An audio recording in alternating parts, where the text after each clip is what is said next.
नमस्कार दोस्तों, slide scope के इस वीडियो में आप सभी का वेलकम। आज हम लोग डिस्कस कर रहे हैं digital marketing strategies for the accommodation industry. तो अकोमोडेशन उद्योग या अकोमोडेशन इंडस्ट्री में डिजिटल मार्केटिंग के माध्यम से दृश्यता, जुड़ाव और मुनाफे का निर्माण किस तरीके से किया जा सकता है वो हम समझेंगे। आप में से कोई भी स्टूडेंट अगर ऐसी किसी इंडस्ट्री में काम करता है या कोई प्रोफेशनल, तो ये पर्टिकुलर प्रेजेंटेशन आपके लिए बहुत हेल्पफुल होगी डिजिटल मार्केटिंग के पॉइंट ऑफ व्यू से। हर गेस्ट की यात्रा एक डिजिटल सर्च से शुरू होती है। खोज और तुलना से ये शुरू होता है कि आज के ग्राहक ठहरने की जगह खोजने और बुक करने के लिए पूरी तरह ऑनलाइन प्लेटफॉर्म पे निर्भर होते हैं। अस्तित्व की आवश्यकता होती है, यानी डिजिटल मार्केटिंग अब कोई विकल्प नहीं है, ये प्रतिस्पर्धी बाजार में अस्तित्व और विकास के लिए अनिवार्य हो गया है। और अदृश्य संपत्तियां यानी डिजिटल उपस्थिति के बिना सबसे बेहतरीन संपत्ति भी अनदेखी रह जाएगी। तो यानी अगर आपकी कोई प्रॉपर्टी है जिसकी डिजिटल प्रेजेंस नहीं है तो, और आपकी प्रॉपर्टी बहुत अच्छी है, तो डिजिटल प्रेजेंस के बिना वो एक तरीके से इनविजिबल है उन लोगों की नज़र में जो ढूंढ रहे हैं इस टाइप के बिजनेसेस को। नाउ अब हम बात करते हैं कि ये जो मार्केटिंग का विकास है उसको जो ट्रेडिशनल और डिजिटल दोनों तरीके से कंपेयर करते हैं, यानी पारंपरिक और डिजिटल का कंपैरिजन। जो पारंपरिक मार्केटिंग है उसमें जो लागत होती है उसमें इनिशियल खर्चे जो होते हैं वो काफ़ी ज़्यादा होते हैं और छोटे बजट के लिए ट्रेडिशनल मार्केटिंग काफ़ी मुश्किल है, क्योंकि वहाँ पे हाई बजट होता है। अगर आपको एक शहर में एक होर्डिंग ही लगानी है तो वो भी आपको 5 से 25 हज़ार के बीच में कॉस्ट कर सकती है, और अगर आप किसी प्रीमियम जगह पे लगाएंगे तो वो बहुत महंगी होती है। जो न्यूज़पेपर एडवर्टीजमेंट होते हैं वो काफ़ी कॉस्टली होते हैं। उसी जगह डिजिटल मार्केटिंग आप कम से कम लागत से शुरू कर सकते हैं, जिसमें पेपर क्लिक से केवल पर क्लिक खर्चा आपको देना है। ये पर्टिकुलर आप 500 रुपये पर डे से भी शुरू कर सकते हैं और एक बड़ी ऑडियंस तक पहुंच सकते हैं। देन लक्ष्यीकरण यानी टारगेट सेट करना, व्यापक और यहाँ पे व्यापक और अनियंत्रित विज्ञापन होते हैं। मतलब आपके विज्ञापन कौन देख रहा है, आप बहुत टारगेटेड एडवर्टाइजिंग नहीं कर सकते। पर डिजिटल मार्केटिंग में लोकेशन, हॉबी और व्यवहार के आधार पर सटीक लक्षित दर्शक को आप वहां तक पहुंच सकते हैं। जो आपकी टारगेट ऑडियंस है वो आप आसानी से पा सकते हैं। मापनीयता यानी मेजर करना या एनालिसिस, तो आरओआई मापना लगभग असंभव होता है कि हमने इतना खर्चा किया तो कितना हमें रिटर्न ऑन इन्वेस्टमेंट मिला, क्योंकि हमारा कंटेंट कितने लोगों ने देखा ये सब हम नहीं बता सकते। पर जो डिजिटल मार्केटिंग के कैंपेन्स होते हैं उसमें मापने योग्य परिणाम होते हैं, जिसमें बेहतर आरओआई नियंत्रण होता है। आप आरओआई को आगे चल के ऑप्टिमाइज कर सकते हैं। पहुंच यानी रीच, तो इसकी रीच केवल लोकल होती है या एक सीमित ज्योग्राफिकल एरिया में ही होती है। पर डिजिटल मार्केटिंग में आप बहुभाषी वेबसाइट के साथ वहाँ पे वैश्विक पहुंच पा सकते हैं, यानी मल्टीलिंगुअल वेबसाइट आप बना सकते हैं और ग्लोबल रीच हो सकती है आपकी। तो इसलिए डिजिटल मार्केटिंग इम्पोर्टेंट है। अब अगर आपका एक होटल है या अकोमोडेशन है तो इस चीज़ की प्रोबेबिलिटी बहुत कम है कि वहीं के लोकल लोग उसे बुक करें। ज़्यादातर लोग जो बाहर से आके ठहरने वाले हैं वो लोग इसको बुक करेंगे, तो इसीलिए ये इम्पोर्टेंट है। नाउ यहाँ पे बात करते हैं सफलता के ब्लूप्रिंट की, यानी जो अतिथि यात्रा है, यूजर जर्नी है यानी गेस्ट जर्नी है, उसके 4 डिजिटल पिलर कौन से हैं। सबसे पहला है आकर्षण, अट्रैक्शन, यानी दृश्यता, ब्रांड जागरूकता, वैश्विक पहुंच एक इम्पॉर्टेंट चीज़ है। जुड़ाव यानी कि सटीक टारगेट, ऑनलाइन प्रतिष्ठा और ग्राहक संवाद से जुड़ाव बढ़ेगा। रूपांतरण यानी डायरेक्ट बुकिंग, कम लागत अगर है तो यूज़र आएगा। और अनुकूलन यानी डेटा एनालिटिक्स और फिर आप प्रतिस्पर्धी लाभ, इन सब चीजों को कंपेयर करके ये पा सकते हैं। ये 4 आपके इम्पोर्टेंट पिलर्स होंगे आपके सक्सेस के लिए। और ये ढांचा आपकी मार्केटिंग को केवल रणनीति से हटाकर व्यावसायिक परिणामों में बदल सकता है। नाउ पहले स्तंभ की बात करते हैं, आकर्षण, यानी सही समय पे सर्च में सबसे ऊपर रहें। जैसा यहाँ पे आप देख सकते हैं, कोई Google business profile, best hotel deals, luxury resorts. तो यहाँ पे सशुल्क विज्ञापन यानी सक्रिय रूप से स्टे खोज रहे जो उपयोक्ता हैं उनको आप लक्षित करता है। गूगल बिजनेस प्रोफाइल आपका स्थान, समीक्षाएं और चित्र प्रदर्शित करता है। आपकी जो भी लोकेशन है एग्जैक्टली वो दिखाता है। आपके लोगों ने क्या रिव्यूज दिए हैं, आपकी फोटोज, ये सब बताता है। जैसे यहाँ पे किसी ने सर्च किया लग्जरी होटल स्टे अभी बुक करें, इस तरीके के आप वहाँ पे यहाँ पे यूज कर सकते हैं, कीवर्ड्स यूज कर सकते हैं। और एसईओ स्ट्रेटजी यानी जो संभावित मेहमान हैं उनको आपको आसानी से खोजने में ये मदद करती है। तो ये चीज भी इम्पोर्टेंट है। जितनी ज्यादा विजिबिलिटी होगी, हाई विजिबिलिटी होगी, उसका सीधा मतलब है अधिक पूछताछ और बेहतर ऑक्यूपेंसी रेट्स। तो इसलिए ये बहुत इम्पोर्टेंट है।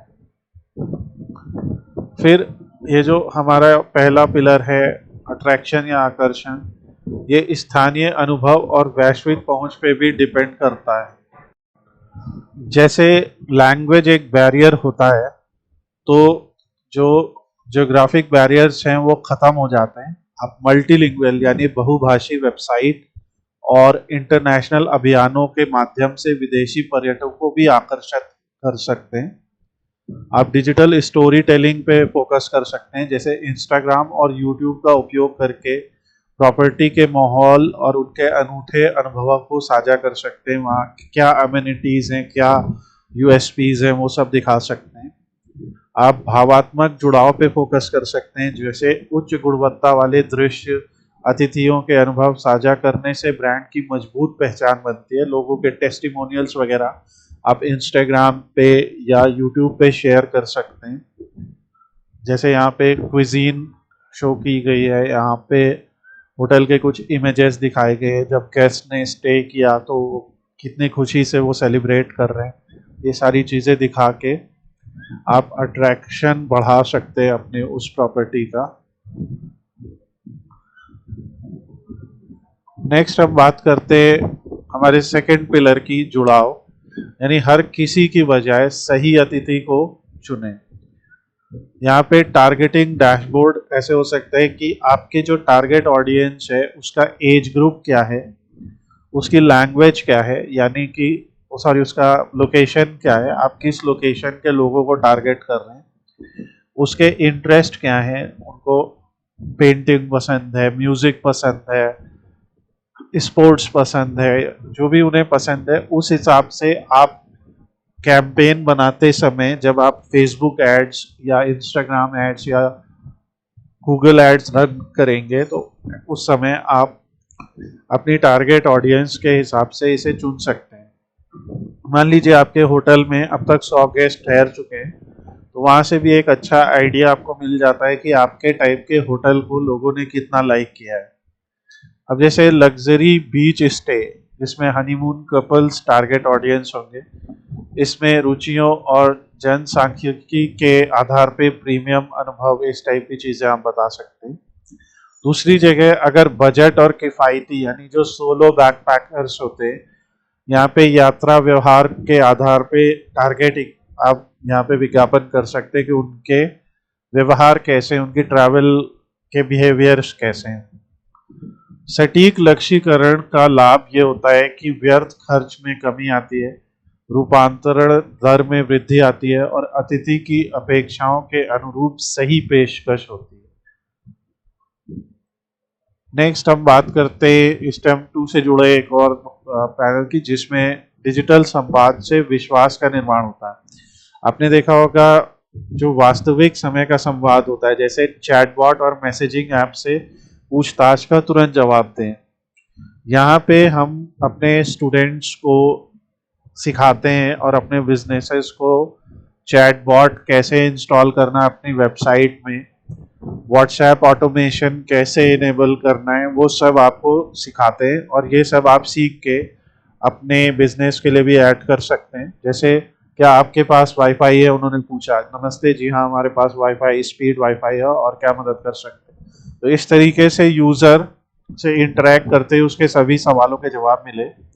नाउ प्रतिष्ठा प्रबंधन की बात करें, ऑनलाइन रेपुटेशन बोल सकते हैं इसे, ऑनलाइन रेपुटेशन मैनेजमेंट की गूगल और ट्रिप एडवर्टाइजर पे सकारात्मक और नकारात्मक दोनों जो रिव्यूज हैं, और दोनों उनका पेशेवर तरीके से जवाब दें। जो भी लोगों ने नकारात्मक या सकारात्मक, पॉजिटिव या नेगेटिव जो भी बोला आपके बिजनेस के बारे में, उसको आप बहुत पॉजिटिवली आंसर कीजिए, बहुत प्रोफेशनली आंसर कीजिए।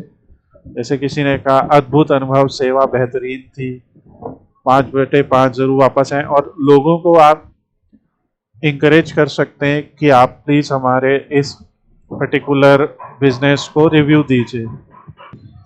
ये सोशल प्रूफ का भी काम करते हैं। जो संतुष्ट मेहमान हैं उनकी जो समीक्षाएं, उनके जो रिव्यूज हैं, वो नए ग्राहकों के निर्णय को भी सीधी तरीके से प्रभावित करते हैं। तो ये भी बहुत इम्पोर्टेंट है। नाउ हम थर्ड पिलर की बात करते हैं, रूपांतरण यानी ओटीए, निर्भरता कम करें, मुनाफा बढ़ाएं। जो आपका डिजिटल ट्रैफिक है, ये मान लीजिए हमने यहाँ 2 कलर से दिखाया, ये आ रहा है। अब ये डिजिटल ट्रैफिक में आपको दिख रहा है कि थर्ड पार्टी प्लेटफॉर्म यानी ओटीएस, इनका भारी कमीशन होता है। ये उपयोगी हैं लेकिन वो लाभ का एक बड़ा हिस्सा ले लेते हैं। ऑब्वियसली इनसे कई बिजनेसेस को बेनिफिट होता है, मगर अगर आपकी खुद की वेबसाइट है तो यहाँ से आप अधिकतम मुनाफा कमा सकते हैं। तो जो डायरेक्ट बुकिंग के लाभ हैं वो ये है कि एसईओ, ईमेल मार्केटिंग और आसान बुकिंग सिस्टम से ट्रैफिक सीधे अपनी वेबसाइट पे आप ला सकते हैं। सीधे बुकिंग के लिए ग्राहकों को विशेष छूट और भत्ते देकर, यानी उनको कोई टैरिफ्स देकर या कुछ उस तरीके के ऑफर्स देकर आप प्रोत्साहित कर सकते हैं। और अतिथि के साथ सीधा संबंध बनाएं और आप अपना जो प्रॉफिट मार्जिन है वो बढ़ा सकते हैं। सीधा आप कांटेक्ट डेवलप करें वहाँ पे। जो फाइनल स्टेज है यानी एक और पिलर है अनुकूलन यानी एनालिसिस। डेटा ही आपकी सबसे बड़ी संपत्ति है। तो ट्रैफिक और बुकिंग डेटा आपके पास आया, फिर आपने उपभोक्ता व्यवहार की अंतर्दृष्टि की वहाँ पे, फिर सटीक और अनुकूलित अभियान चलाया, कैंपेन चलाया, अधिक बुकिंग और बेहतर आरओआई आया। फिर आप इस लूप को, ये जो डेटा फीडबैक लूप है, इसे आप चलाते रहते हैं। तो जो आपकी विस्तृत एनालिटिक्स है, सबसे पहले गूगल एनालिटिक्स जैसे टूल वेबसाइट ट्रैफिक और बुकिंग पैटर्न को ट्रैक करने में आसानी करते हैं। अनुमान समाप्त होता है, ये डेटा सुनिश्चित करता है कि आप केवल सफल अभियानों पर ही अपना बजट खर्च कर रहे हैं, आप अनुमान नहीं लगा रहे। और जो बाजार के रुझान है उनसे आप आगे रहते हैं। रणनीतियों का निरंतर एनालिसिस आपको कंपटीशन में बढ़त देता है। ये भी एक इम्पोर्टेंट पॉइंट है। नाउ यहाँ पे हम बात करते हैं कि जो प्रतिस्पर्धात्मक लाभ है यानी भविष्य की तकनीक आप अपना सकते हैं। जिसमें पारंपरिक मार्केटिंग से आपने शुरू किया, ये इनोवेशन स्टेयरकेस है। फिर आप एसईओ और कंटेंट पे आपने फोकस किया, आप और ज़्यादा ग्रो किए। अब आप वीडियो और वर्चुअल टूर जैसे चीज़ें अपने वेबसाइट में लाए, अपने होटल या अपने लोकेशन या रिजॉर्ट के लिए लाए।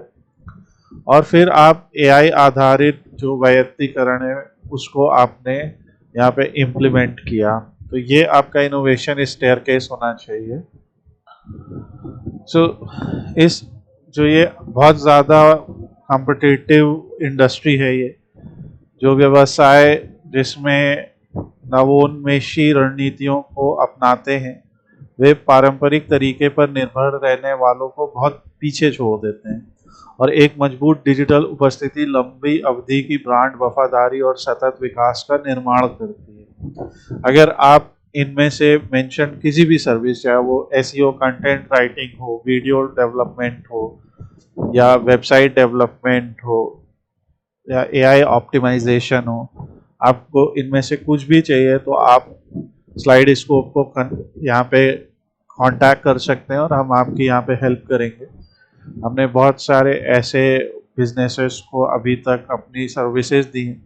अगर आप एज अ स्टूडेंट सीखना चाहते हैं देन ऑल्सो आप हमसे यहाँ पे कांटेक्ट कर सकते हैं हमें, और हम आपकी हेल्प करेंगे।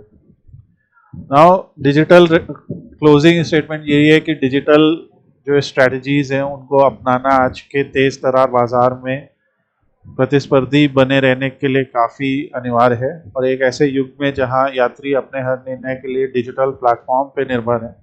डिजिटल मार्केटिंग में इन्वेस्टमेंट केवल फायदेमंद नहीं है, ये विकास और स्थिरता के लिए महत्वपूर्ण है। यहाँ पे आपका गोल होता है उच्च ऑक्यूपेंसी दरें प्राप्त करना, मजबूत ब्रांड उपस्थिति बनाना, स्वतंत्र और लाभदायक प्रत्यक्ष बुकिंग सुनिश्चित करना, और आज का इन्वेस्टमेंट आपका कल का सतत विकास साबित हो सकता है। तो ये एक सिंपल डॉक्यूमेंट है कि digital marketing strategies for accommodation industry. आप अगर अकोमोडेशन इंडस्ट्री को बिलोंग करते हैं तो कैसे ये आपको हेल्प कर सकते हैं। हमने इस पे पूरा एक आर्टिकल भी लिखा है, अगर आप चाहेंगे तो मैं उस आर्टिकल का लिंक भी शेयर कर दूंगा ताकि आप उसको आसानी से देख सकें। अगर आपको कोई डाउट्स हैं, कोई सजेशंस हैं, तो आप हमें अभी कांटेक्ट कर सकते हैं और हम आपके डाउट्स सॉल्व करेंगे और आपके सजेशंस पे ज़रूर ध्यान देंगे और उस हिसाब से अपना वर्क आगे बढ़ाएंगे। वीडियो को देखने के लिए धन्यवाद। आपका दिन शुभ रहे।